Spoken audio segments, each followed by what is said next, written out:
মাননীয় প্ৰধানমন্ত্ৰী নৰেন্দ্ৰ মোদীৰ সৈতে যি JCM ছাইডৰ মিটিং আছিলে, এই মিটিংখনৰ পাছত আজি যি খবৰ আহিছে সেইটো বহুতে ভাল পাইছে বা বহুতে ধৰি লওক সন্তুষ্ট এতিয়াও নহয়।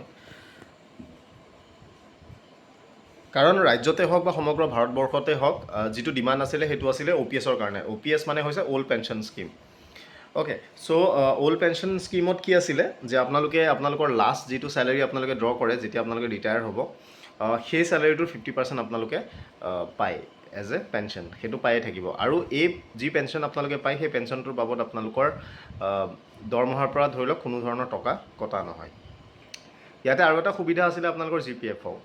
অ'কে, GPFৰ সুবিধা আছিলে য'ত আপোনালোকৰ চেলাৰীৰ পৰা আপোনালোকে এটা নিৰ্দিষ্ট নিৰিখত আপোনালোকে টকা কটাব পাৰে, আৰু সেই যি GPFৰ যি ফাণ্ড থাকে তাৰ পৰা আপোনালোকে ৰিফাণ্ডেবল বা নন ৰিফাণ্ডেবল আপোনালোকে টকা উঠাই থাকিব পাৰে মাজে মাজে।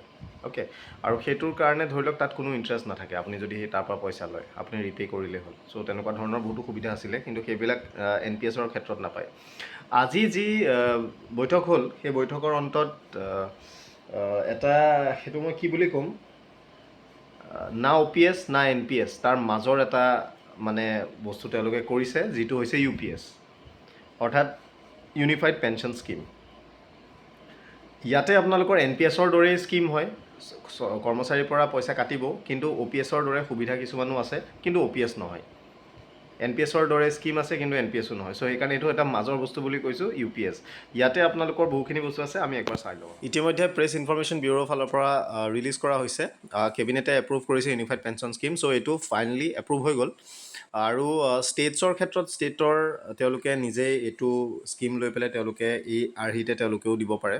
চ' এইটো চেণ্ট্ৰেলৰ ক্ষেত্ৰত ইমপ্লিমেণ্ট হৈ গৈছে। চ' ইয়াতে যিকেইটা মেইন ফিচাৰ হয় সেইটো আপোনালোকৰ হৈছে যে এচিয়ৰ্ড পেঞ্চন। এতিয়ালৈকে আপোনালোকৰ এটা প্ৰব্লেম আছিলে কি পেঞ্চন কিমানটো পাব সেইটো কোনো ধৰি লওক নিশ্চয়তা নাই। অ'কে, চ' ইয়াতে আপোনালোকে 50% মিনিমাম আপোনালোকে যিটো এভাৰেজ বেছিক পে' আপোনালোকে লাষ্ট 12 মান্থত আপোনালোকে ৰিটায়াৰ হোৱাৰ আগত পাই থাকিব, তাৰ 50% আপোনালোকে পেঞ্চন হিচাপে পাব, প্ৰভাইডেড আপোনালোকে মিনিমাম 25 years কাম কৰিছে ফুল পেঞ্চন পাবৰ কাৰণে। আৰু যদি 10 বছৰৰ পৰা 25 বছৰৰ ভিতৰত কৰিছে তেতিয়া আপোনালোকে এটা প্ৰপৰ্চনেট এমাউণ্ট আপোনালোকে পাব, অৰ্থাৎ অলপ কম হ'ব। ইয়াৰ লগতে 60% আপোনালোকে যদি ডেথ হয় তেতিয়া 60% আপোনালোকে পাব এচিয়ৰ্ড ফেমিলি পেঞ্চন, যিটো তেওঁ লাষ্ট ড্ৰ কৰিছিলে তাৰ 60% এচিয়ৰ্ড পেঞ্চন হিচাপে তেওঁলোকে পাই থাকিব। মিনিমাম পেঞ্চন 10,000কৈ পাবই। অ'কে, 10 বছৰ ছাৰ্ভিচ কমপ্লিট কৰাৰ পিছত। এতিয়া আপোনালোকে শুনিছে চাগে কোনোবাই 1000, 1500 তেনেকুৱাকৈ পাই আছে। চ' এইটো মিনিমাম 10,000 তেওঁলোকে কৰিছে। আৰু ইয়াৰ লগত আপোনালোকৰ যি DA আৰু ইনফ্লেশ্যন যিটো ৰেট থাকে সেইটো এডজাষ্ট কৰি তেওঁলোকে সেইটো মিলাই থাকিব। চ' তেনেকুৱা ধৰণৰ। লাষ্টত আপোনালোকৰ তেওঁলোকে লামচাম এটা পইচা তেওঁলোকে দিব গ্ৰেচুইটিৰ লগত। গ্ৰেচুইটিটো থাকিবই, গ্ৰেচুইটিৰ লগত আৰু এটা লামচাম পইচা তেওঁলোকে দিব, যিটো আপোনালোকৰ 1/10 অফ মন্থলি ইনষ্টলমেণ্টছ হ'ব, যিটো লাষ্টত আপোনালোকে ছুপাৰএনুৱেশ্যন যেতিয়া হ'ব, অৰ্থাৎ ৰিটায়াৰমেণ্ট যেতিয়া হ'ব, তাৰ যিটো লাষ্ট মানে পে' দিয়ে থাকে সেই তাৰ এটা লামচাম আপোনালোকে পইচা হিচাপে পাব for every completed 6 months of service. Okay, so' সেইটো আপোনালোকে পাব। চ' এইকেইটা হৈছে মূল বস্তু যিটো নতুন পেঞ্চন স্কিম। ইয়াতে এটা ইম্পৰ্টেণ্ট কথা যে যিসকল পাষ্ট ৰিটায়াৰ হোৱা মানুহ আছিলে তেওঁলোকেও মানে UPSৰ ক্ষেত্ৰত আহিব পাৰে, আৰু সেইটো তেওঁলোকৰ ক্ষেত্ৰত ইমপ্লিমেণ্ট কৰিব পৰা যাব। আৰু যিসকলে বহুত কম পেঞ্চন পাইছে তেওঁলোকৰ ক্ষেত্ৰত সেইটো ৰেচনেলাইজ কৰি পেলাই তেওঁলোকক দিয়া যাব। চ' সেইটো এটা ভাল কথা বাৰু কৰিছে। ইয়াতে এটা ইম্পৰ্টেণ্ট কথা যে মই ইয়াৰ পূৰ্বতেও মই ভিডিঅ'ত কৈছিলোঁ যে প্ৰাইভেট এমপ্লয়ীৰ ক্ষেত্ৰত তেওঁলোকৰ কণ্ট্ৰিবিউশ্যন 14%লৈ বঢ়োৱা হৈছে, কিন্তু গভৰ্ণমেণ্ট এমপ্লয়ীৰ ক্ষেত্ৰত সেইটো কৰা হোৱা নাই। আৰু ইয়াতে আকৌ সেইটো পুনৰবাৰ ক্লেৰিফাই কৰিলে যে এমপ্লয়ী কণ্ট্ৰিবিউশ্যন নাবাঢ়ে, আপোনালোকৰ চেলাৰীৰ পৰা 10% কাটি থাকে, 10%ই কাটি থাকিব, আপোনালোকৰ নাকাটে। কিন্তু গভৰ্ণমেণ্টৰ যিটো 14% গভৰ্ণমেণ্টে দি আছিলে সেই 14%ৰ পৰা বঢ়াই কিন্তু 18.5% কৰিছে, অৰ্থাৎ আপোনাৰ চেলাৰীৰ পৰা 10% কাটিব। অ'কে, চ' সেই 10%ৰ যিটো মানে আপোনাৰ 10%টো আপোনাৰ পৰা কাটিলে, কিন্তু সেই ইকুইভেলেণ্ট আপোনালোকৰ বেছিক দিয়ে সেইবিলাকৰ আপোনালোকৰ 18.5% দিব এতিয়া চৰকাৰে আপোনাৰ NPSৰ একাউণ্টত। আগতে 14% দিছিলে, এতিয়া 18.5 দিব। চ' সেইটো বাঢ়িলে। চ' সেইটো আপোনালোকৰ তাত এটা এডিশ্যনেল এমাউণ্ট সোমাব। চ' আপোনালোকে NPSতো থাকিব পাৰে, UPSতো থাকিব পাৰে, সেইটো আপোনালোকৰ নিজৰ কথা। চ' আপুনি যদি অপ্ট কৰিব বিচাৰে UPSলৈ আহিব পাৰে। অ'কে, চ' সেইটো এটা বস্তু। চ' এইটো ইফেক্ট হ'ব 1/4/2025 পৰা। অ'কে, চ' এইখিনি আৰু বাকী ষ্টেটছে সেইটো নিজে ইমপ্লিমেণ্ট কৰিব পাৰে। সেইটো বহুতখিনি আপোনালোকে বুজিলে। মূল কথা হৈছে যে আপোনালোকৰ যিটো এমপ্লয়ী কণ্ট্ৰিবিউশ্যন হয় NPS-ত থাকিলে আপোনালোকৰ ভাল নে UPS-ত থাকিলে ভাল সেইটো আপোনালোকে নিজেই ভাবি ল'ব। UPS-ত আপোনালোকৰ চাওক গভৰ্ণমেণ্ট কণ্ট্ৰিবিউশ্যন 18.5%, চ' যথেষ্ট বেছি 4.5% বেছিকৈ গভৰ্ণমেণ্টে আপোনালোকৰ একাউণ্টত কণ্ট্ৰিবিউট কৰিব। ভাল বুলি কি, যদি NPS ইমানেই ভাল আছিলে তেওঁলোকে ভাল বুলি কৈছিলে, আজি UPS উলিয়াব লগা কি হ'ল? চ' আল্টিমেটলি কথা হৈছে যে OPS। চ' বাকী যি কি নহওক বাৰু, আজি সেইটো কিবা এটা দিলেগৈ।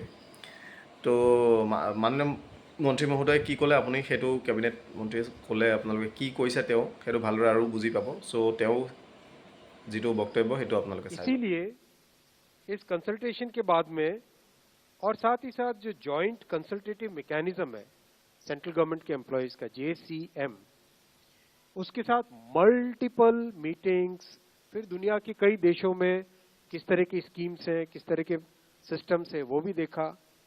फिर भारत की जो अर्थव्यवस्था है और केंद्र सरकार का बजट है उसको समझने के लिए रिजर्व बैंक ऑफ इंडिया के साथ, वर्ल्ड बैंक के साथ, सबके साथ कंसल्टेशंस हुए और इस कंसल्टेशन के बाद में एक यूनिफाइड पेंशन स्कीम का रिकमेंडेशन इस कमेटी ने किया।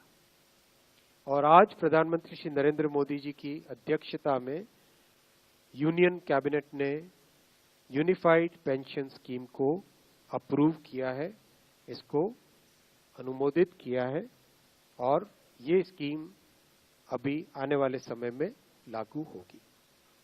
इस स्कीम के 5 पिलर्स हैं। सबसे इंपॉर्टेंट विषय था कर्मचारियों की तरफ से कि हमें अश्योर्ड अमाउंट एक चाहिए, जो बहुत लॉजिकल और वाजिब रिक्वायरमेंट था। तो इस डिमांड पे एक मेथोडिकल वे में काम करके और एक्चुअरियल साइंसेस, जो लोग आगे का भविष्य का रिक्वायरमेंट वगैरह कंप्यूट करने का एक तरीका होता है जिसको एक्चुअरियल साइंस बोलते हैं, उनके साथ मिलके कई तरह के फाइनेंशियल मॉडल्स को प्रोजेक्ट करके और सबके साथ मिलके एक सिस्टमेटिक तरीके से 50% अश्योर्ड पेंशन, ये इस UPS का सबसे पहला पिलर है। इसकी डिटेलिंग देखनी चाहिए हमें। जो ये अमाउंट मिलेगा वो रिटायरमेंट से पहले के 12 महीनों की एवरेज बेसिक पे का 50% होगा। मैं रिपीट कर रहा हूं, अश्योर्ड पेंशन का जो अमाउंट है that will be the average of basic पे ऑफ 12 मंथ्स बिफोर सुपर एनुएशन, उसका 50% होगा। और इस फुल पेंशन के लिए जो क्वालिफाइंग सर्विस रहेगी वो रहेगी 25 ईयर्स, यानी 25 वर्ष तक अगर किसी ने काम किया है, सेवा की है, तो उसको फुल पेंशन यानी जो ये अश्योर्ड पेंशन का अमाउंट है वो मिलेगा। 25 साल से अगर कम है लेकिन 10 साल से ज्यादा है तो उसमें प्रोपोर्शनेट पेंशन रहेगी, प्रो रेटा वो पेंशन का अमाउंट बनेगा। जो कभी किसी कर्मचारी की डेथ हो जाए तो फैमिली पेंशन एक बहुत बड़ा, स्पाउस के लिए ये बहुत बड़ी एम्प्लॉयज की एक रिक्वायरमेंट थी, डिमांड थी। तो सेकेंड पिलर इस UPS का है अश्योर्ड फैमिली पेंशन। किसी भी कर्मचारी के डिमाइज से पहले, इमीडिएटली पहले जो पेंशन थी, अमाउंट था, उसका 60% मिलेगा एम्प्लॉय के, डिसीज्ड एम्प्लॉय के स्पाउस को। ये सेकेंड पिलर है। थर्ड पिलर है अश्योर्ड मिनिमम पेंशन। कई बार देखा कि सर्विस कम होती है और कंट्रीब्यूशन जितना हुआ है उससे एक सफिशिएंट अमाउंट नहीं मिल पाता था, और ये अपने आप में एक बड़ा विषय था केंद्र सरकार के कर्मचारियों का और NPS में जुड़े सभी कर्मचारियों का। इसीलिए एक minimum assured pension, assured minimum pension 10,000 rupees per month, वो इसमें UPS में थर्ड पिलर ये रखा गया है। इसके साथ आगे वाले पॉइंट को जोड़ के करेंगे तो अगर DNS रिलीफ यानी महंगाई से रिलेटेड रिलीफ जो मिलेगी तो वो आज की तारीख में होते होते करीब 15,000 रुपए पर मंथ हो जाती है, which is a substantial relief part of this entire pension system. Fourth pillar है इन्फ्लेशन के साथ इंडेक्सेशन।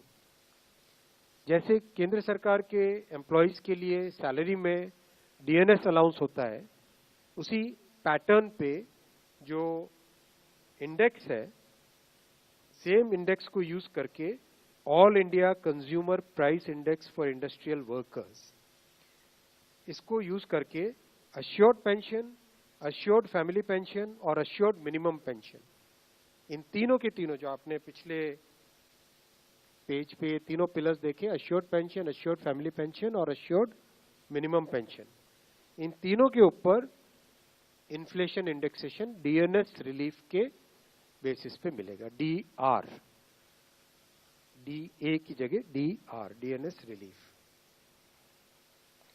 पांचवा पिलर है इस स्कीम का lump sum payment at superannuation in addition to gratuity. ये एक तरीके से बहुत ही इंपॉर्टेंट और बहुत ही बड़ी एक रिलीफ मिलेगी। जब सुपर एन्युएशन होता है तो उसके बाद में इंसान अपनी लाइफ को प्लानिंग जिस तरह से करना चाहिए, तब कई बड़े खर्चे आते हैं, इसलिए ये लंप सम एक अमाउंट तय किया गया।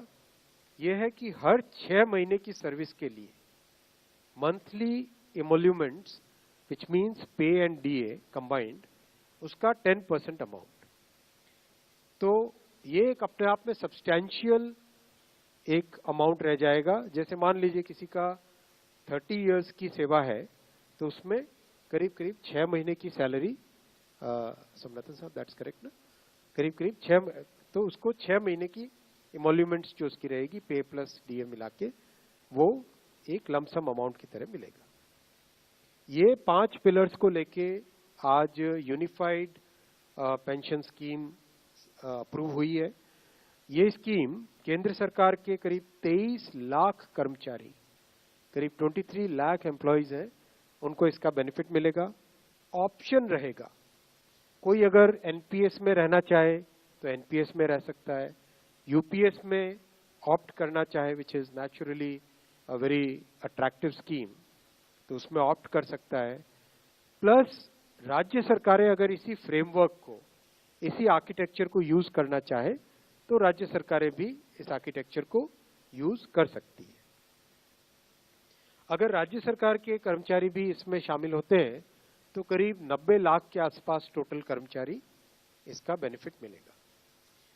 सबसे इंपॉर्टेंट जो आज के इस फैसले का बहुत ही महत्वपूर्ण पार्ट है, वो है कि कर्मचारियों पर इस स्कीम का भार नहीं पड़ेगा। आशा কৰিছোঁ গোটেইখিনি আপোনালোকে বুজি পাইছে। এন পি এছতকৈ ইউ পি এছটো ঠিক আছে, অলপমান ভাল, বাট অ' পি এছ হ'লেতো আৰু চবতছে ভাল। দেখা যাওক কি হয় এইবিলাক, এইটো লৈ পেলাই বহুত মিক্স ৰিয়েকশ্যনছ আছে। চ' এইটো একদম নেশ্যনেল লেভেলৰ কথা। নেশ্যনেল লেভেলত এইবিলাক বহুতো ফেডাৰেশ্যন বা বহুতো এমপ্লয়ী এছ'চিয়েশ্যনছ আছেই। চ' যি কি নহওক, ইউ পি এছটো ইমান বেছি বেয়াও নহয়, যিমানটো দেখিলোঁ ঠিক ঠাক আছে, মডিউলটো চলি যাব। বাট অভাৰঅল গৈ পেলাই লাষ্টত ইমপ্লিমেণ্টিং এজেঞ্চিবিলাকৰ কথা, চ' শ্বেয়াৰ মাৰ্কেট ৰিলেটেড তেনেকুৱা ধৰণৰ বহুখিনি কথা থাকে। চ' দেখা যাওক, আল্টিমেটলি টাইমৰ লগতে আপুনি বুজি পাব যে স্কিমটো একচুৱেলি হয় কি।